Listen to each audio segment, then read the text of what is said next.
बोलो भारत माता की।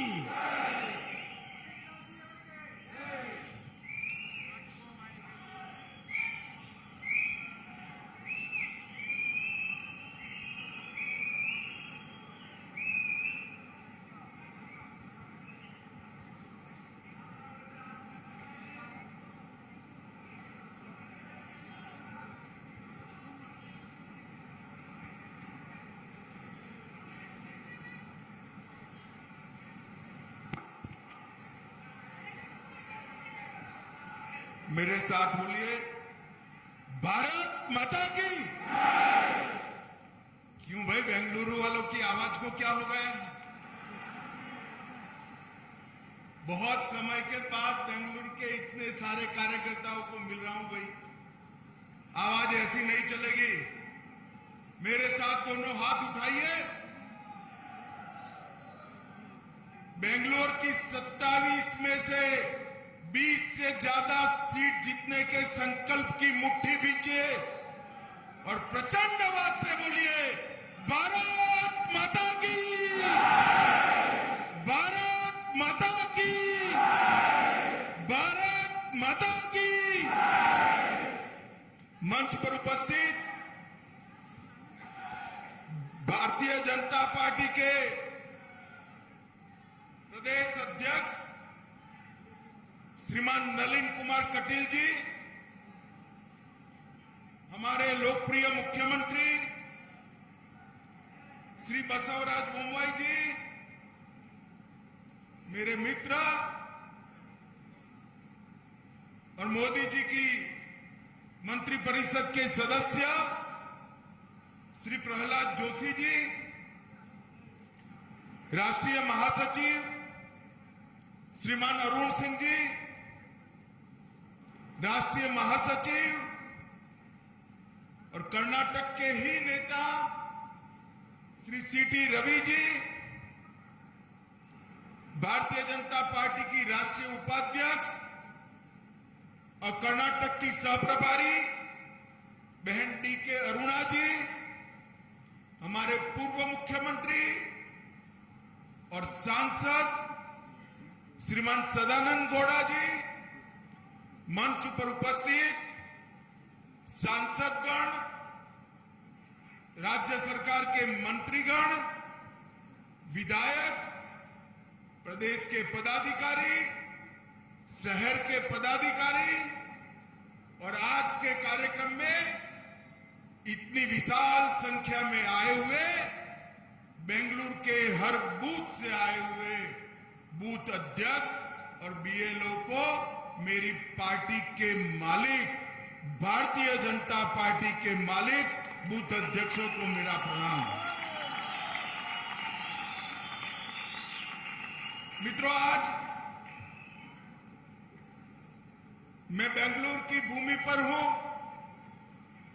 सबसे पहले नाद प्रभु केम्पे गौड़ा जी को प्रणाम कर मेरी बात की शुरुआत करना चाहता हूं। मैं जब यहां आया हूं तब जगत ज्योति बसवन्ना, आदि शंकराचार्य, माधवाचार्य,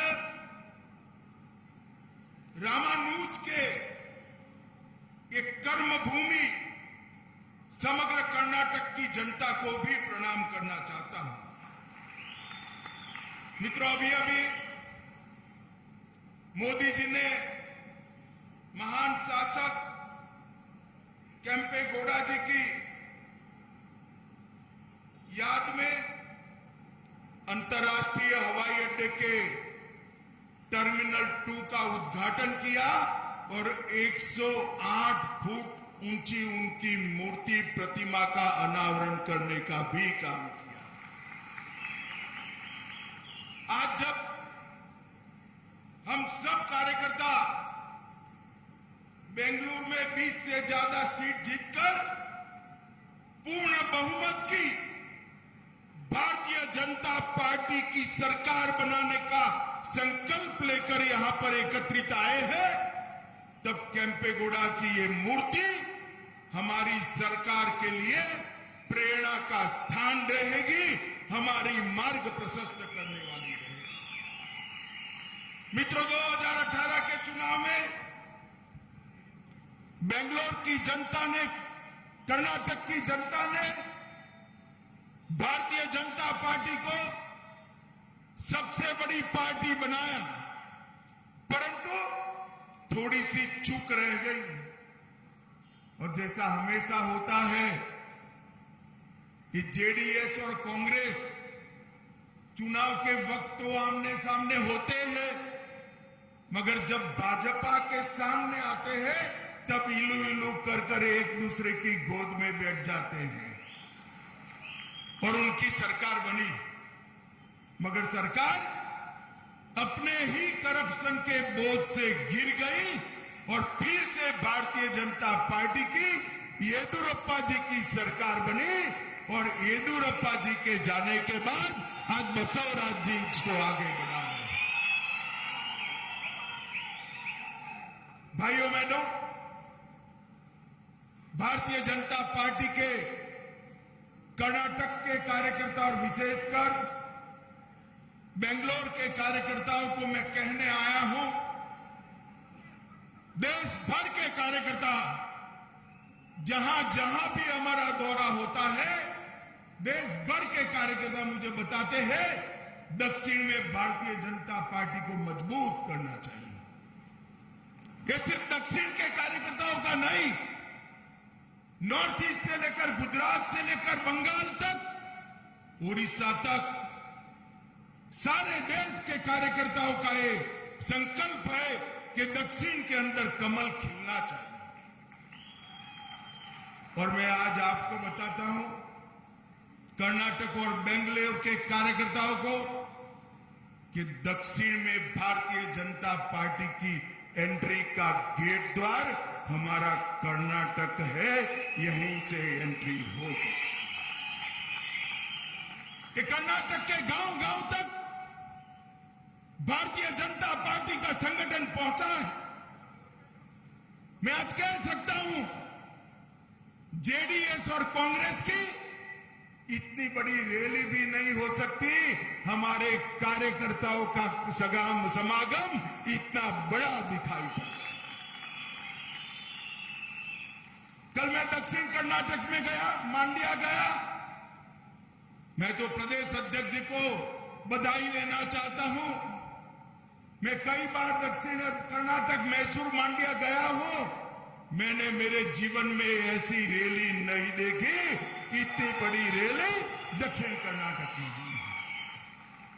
और मित्रों, हम एक मजबूत बैकग्राउंड के साथ चुनाव के मैदान में उतर रहे हैं। कांग्रेस वाले जब भी चुनाव आता है नई नई चीजें लेकर आ जाते हैं। उनके लिए सत्ता भ्रष्टाचार करने का एक साधन है और हमारे लिए सत्ता राज्य के गरीब से गरीब व्यक्ति को सुखी करने का एक साधन है। मित्रों, 2022 के अंदर 7 राज्यों में चुनाव हुए। 7 राज्यों में से 5 राज्यों के अंदर भारतीय जनता पार्टी ने पूर्ण बहुमत प्राप्त किया है और 7 में से 6 राज्यों में कांग्रेस का सुपड़ा साफ हो गया। मित्रों, लगभग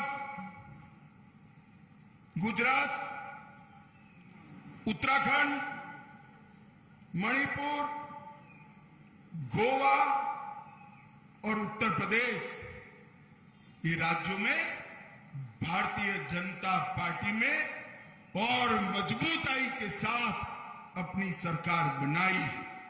और गुजरात में तो मोदी जी की लोकप्रियता इतनी है कि गुजरातनी जनता ने सारे रिकॉर्ड तोड़ दिए हैं। मित्रों, 182 में से 156 सीटें दी है और कांग्रेस को वहां विपक्ष का स्टेटस भी चला गया है। ये बैकग्राउंड के साथ हमारे प्रिय प्रधानमंत्री नरेंद्र मोदी जी के सुशासन के सुफल के साथ येदुरप्पा और बसवराज जी ने जो सरकार चलाई है उसकी सफलताओं की सिद्धियों के साथ हम चुनाव में अंदर जा रहे हैं। मैं आज मेरे सामने बैठे हुए बेंगलुरु के कार्यकर्ता और कर्नाटक भर में बिखरे हुए भारतीय जनता पार्टी के कार्यकर्ताओं को आज आह्वान करने आया हूं। सरकार बनानी है तो आधी अधूरी मत बनाना, 2/3 बहुमत वाली पूर्ण बहुमत की सरकार बनानी। और मैंने कर्नाटक की जनता का मूड देखा है, जनता तैयार बैठी है, हमने जाना पड़ेगा। मोदी जी हमारे चुनाव का नेतृत्व करेंगे, मगर वोटर के लिए तो मेरा बूथ का कार्यकर्ता, मेरा बीएलओ ही नरेंद्र मोदी है। नरेंद्र मोदी का संदेश लेकर आपको और मैं गारंटी देता हूं आपको मित्रों, संपर्क के लिए बाहर निकल पड़िए। हमारी केंद्र सरकार और राज्य सरकार 8 साल 9 साल तक चली। नरेंद्र मोदी सरकार ने कोई ऐसा काम नहीं किया है जिससे आपको शर्म से सिर झुकाना पड़े। सीना तान कर जाइए, जनता आपके स्वागत के लिए तैयार बैठी है। मित्रों, गरीब कल्याण के बारे में इंदिरा जी ने सूत्र दिया था, गरीबी हटाओ। वो सूत्र तो दिया, मगर कांग्रेस ने गरीबी हटाने की जगह गरीबों को हटाने का काम किया। भारतीय जनता पार्टी ने इस देश के 80 करोड़ गरीबों के घर में बैंक अकाउंट भेजा। करोड़ों गरीबों के घर में शौचालय बनाकर गरीब माताओं और बहनों को सम्मान के साथ जीने का अधिकार दिया है। आजादी के 70 साल के बाद 4 करोड़ से ज्यादा गरीब के घर में बिजली का लड्डू पहुंचाने का काम, उसका अंधेरा समाप्त करने का काम ये भारतीय जनता पार्टी की नरेंद्र मोदी सरकार ने किया है। 13 करोड़ से ज्यादा माताओं को चूल्हे के धुएं से मुक्त कर गैस का सिलेंडर देने का काम ये भारतीय जनता पार्टी की सरकार ने किया है। 60 करोड़ से ज्यादा गरीबों के घर में 5 लाख तक का सारा स्वास्थ्य का खर्चा अब नरेंद्र मोदी सरकार उठा रही है। और भाइयों बहनों, चीन में कोरोना फिर से पसर रहा। मैं आप सभी कार्यकर्ताओं को पूछना चाहता हूं, कोरोना के दोनों डोज लिए या नहीं लिए? भाई हाथ ऊपर करो, किस किस ने लिए हैं? सबने लिए ना? एक पैसा भी देना पड़ा है। नरेंद्र मोदी सरकार ने भारत के 130 करोड़ लोगों को 230 crore dose free of cost देकर भारत को कोरोना से सुरक्षित करना। इसके साथ साथ कोरोना के कारण जिनकी रोजगारी गई, ये 60 करोड़ गरीबों को 2.25 साल तक प्रति व्यक्ति प्रति माह 5 किलो अनाज मुफ्त में देने का काम ये भारतीय जनता पार्टी की नरेंद्र मोदी सरकार है। अरे देवगौड़ा जी, सिद्धरामैया और कांग्रेस के अध्यक्ष गरीबों की बात कर रहे हैं। भाई, आप तो प्रधानमंत्री भी रहे, मुख्यमंत्री भी रहे और कांग्रेस ने 4 पीढ़ी तक शासन किया। हिसाब लेकर आ जाओ। बेंगलोर के चौराहे पर मेरा युवा मोर्चा का कार्यकर्ता आकर आपको हिसाब दे देगा। एक और आपका 65 साल का शासन और एक और मोदी जी के 8 साल का शासन, हमारा पलड़ा भारी है। और मित्रों, आज मैं ये कहने आया हूं कार्यकर्ताओं को, अगले 6 महीने भारतीय जनता पार्टी के कार्यकर्ताओं ने सारे काम काज छोड़कर अर्जुन को जैसे चिड़िया की आंख दिखाई देती थी, इस तरह हमें हमारा बूथ दिखाई देना पड़ेगा। और मैं आपको कहता हूं, आप आपके बूथ को मजबूत करिए, हर मतदाता का संपर्क करिए, बूथ को मजबूत आप करिए, देश को मजबूत करने का काम नरेंद्र मोदी जी करेंगे। आपका बूथ मजबूत होगा, मोदी जी के हाथ मजबूत होंगे। आपका बूथ मजबूत होगा, भाजपा मजबूत होगी, और भाजपा मजबूत होगी तो देश सुरक्षित बनेगा, समृद्ध बनेगा, सामर्थ्यवान बनेगा। मित्रों, आप जो संपर्क करने जा रहे हो, वो देश को आगे बढ़ाने के लिए जा रहे हो, इस भाव के साथ हर मतदाता को संपर्क करना चाहिए। और मित्रों, आज मैं बेंगलुरु की जनता को, कर्नाटक की जनता को भी अपील करने रहा हूं। दो खेमे पड़ गए, इस बार सीधी लड़ाई है। मुझे सब पत्रकार कहते थे कल कि ट्रायंगल है, मैंने बोला ना भाई ना, सीधी लड़ाई है, क्योंकि जेडीएस को तो वोट देने का मतलब है कांग्रेस को वोट देना। तो सीधी लड़ाई हुई या नहीं हुई? ये अभी जेडीएस वाले कुछ कुछ अफवाह फैला रहे हैं, हमारे साथ भाजपा आएगी, हम साथ में रहेंगे। मैं सभी कार्यकर्ताओं को कर्नाटक को कहने आया हूं, हम किसी भी पार्टी के साथ नहीं जाएंगे, अकेले लड़ेंगे, अकेले सरकार बनाएंगे। ये दो खेमे पड़ गए हैं, और ये दो राजनीतिक विचारधाराओं के खेमे नहीं है। एक और राष्ट्रभक्तों की संगठित टोली भारतीय जनता पार्टी है, तो दूसरी ओर कांग्रेस के नेतृत्व में टुकड़े टुकड़े गैंग वाले इकट्ठा हुए हैं, टुकड़े टुकड़े। कर्नाटक की जनता को तय करना है, देशभक्तों के साथ रहना है या देश के टुकड़े टुकड़े करने वालों के समर्थन करने वालों के साथ। हमने हर गरीब को पैसा इसके बैंक अकाउंट में ट्रांसफर किया है, और ये दोनों पार्टियों ने ट्रांसफर पोस्टिंग के अंदर पैसा लेकर दिल्ली और सिंगापुर ट्रांसपोर्ट करने का काम किया है। मित्रों, एक और तो पीएफआई जैसे कट्टरवादी संगठन को बैन करने वाले नरेंद्र मोदी जी है, और दूसरी ओर 1700 पीएफआई के कार्यकर्ताओं पर से केस वापिस लेने वाले सिद्धरामैया और कुमार स्वामी। कर्नाटक की जनता ने तय करना है, कर्नाटक की सुरक्षा सुनिश्चित करनी है या नहीं करनी है। हजारों प्रवीणों को बचाने का काम हमने करना है या नहीं करना है, वो कर्नाटक की जनता ने काम तय करना है। मित्रों, एक और अयोध्या के अंदर राम मंदिर बनाने वाली पार्टी और उसके नेता नरेंद्र मोदी है, जो अयोध्या के साथ साथ काशी विश्वनाथ, सोमनाथ, केदारनाथ और बद्रीनाथ का भी पुनरुद्धार करते हैं, और दूसरी ओर टीपू सुल्तान को हीरो बनाकर चलने वाले लोग हैं।